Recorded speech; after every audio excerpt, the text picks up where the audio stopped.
15 अगस्त 1947 जब भारत अंग्रेजों की गुलामी से आज़ाद हुए तब देश के सामने बहुत बड़ी चुनौती थी। 565 छोटे छोटे रियासत थे जिसे एक साथ जोड़ना था। इनमें से लगभग सभी रियासत भारत में शामिल हो गए, लेकिन एक रियासत ऐसी थी जो भारत के नक्शे के बिल्कुल बीच होकर भी भारत का हिस्सा बनने को तैयार नहीं था।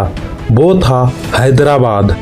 हैदराबाद उस समय भारत के सबसे बड़ी और सबसे अमीर रियासत थे।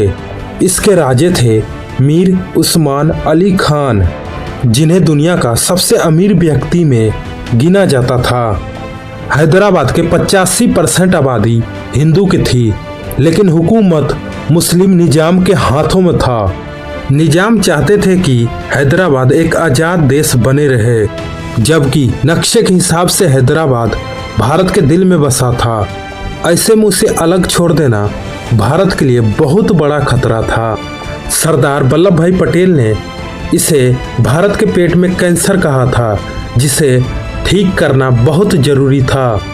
निजाम ने भारत से मिलने के बजाय पाकिस्तान से नज़दीकियां बढ़ाना शुरू कर दिया। उन्होंने पाकिस्तान को 20 करोड़ रुपए का कर्जा दिया। ऑस्ट्रेलिया के एक पायलट सिडनी कॉटन के जरिए पाकिस्तान से हथियार मंगवाना शुरू कर दिया। इसी बीच हैदराबाद में निजाम के निजी सेना का आतंक बढ़ने लगा। निजाम के निजी सेना की देखभाल कासिम रिजवी कर रहा था। निजी सेना ने हैदराबाद के आम जनता पर जुल्म करना शुरू कर दिया, जिससे वहां गृह युद्ध जैसे हालात बन गए।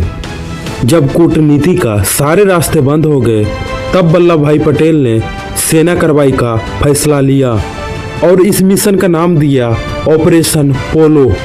इसे पोलो नाम इसलिए रखा गया क्योंकि उस समय हैदराबाद में पूरी दुनिया से सबसे ज़्यादा यानी 17 पोलो मैदान थे।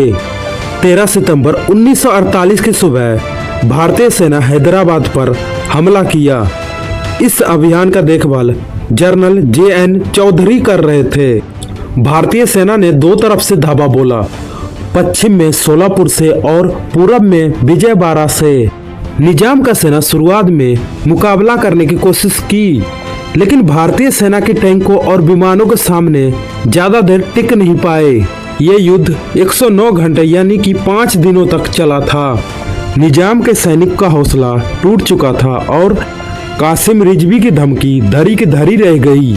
पाकिस्तान से मदद की निजाम की आखिरी उम्मीद भी टूट गई, क्योंकि मोहम्मद अली जिन्ना की मौत उसी दौरान 11 सितंबर को हो गई थी।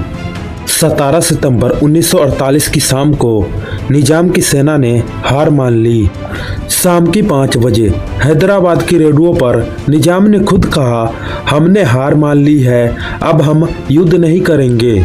18 सितंबर को भारतीय सेना आधिकारिक तौर पर हैदराबाद में दाखिल होते हैं। ऑपरेशन पोलो की सफलता से हैदराबाद भारत में मिल जाते हैं। निजाम को उनकी संपत्ति रखने की अनुमति दी गई और उन्हें हैदराबाद का राज प्रमुख बनाया।